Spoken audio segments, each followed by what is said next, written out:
Some of the people who are most vulnerable to COVID have been fighting to get their vaccines for the second time.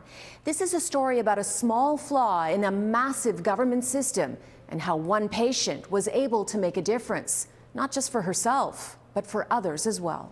A lot of emotions. It's anxious and scary, and it's just a lot of additional stress, right? And on top of already all the stresses. 44-year-old April Legacy has gone through hell.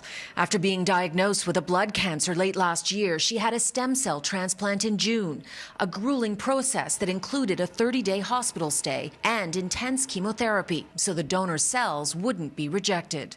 I really have no immune system, and I'm going to require all my vaccines over again, include, all my childhood vaccines. It means the Durham mother of two boys also needs to get her COVID vaccines again. She had two prior to her transplant and a booster after. But when she attempted to get the first two again, she was turned away, even though she had a note from her doctor at Princess Margaret Hospital, who told her he's been trying to get this flaw in the system addressed for months. His team of doctors, they're going through their own channels, but they started this back in September, and they've had meetings, and there's been no progress and no timeline.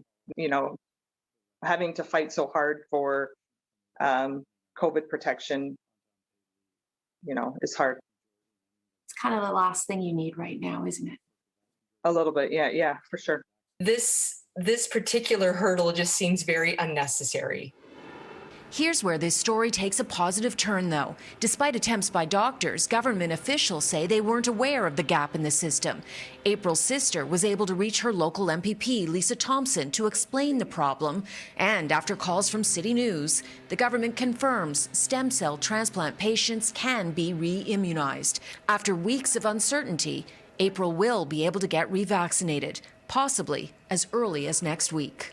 April was in the hospital again today, but tells me this change in policy is fantastic news. She hopes this story will help all transplant patients. She also hopes it will raise awareness and let people know that being on a donor list gives others hope and saves lives.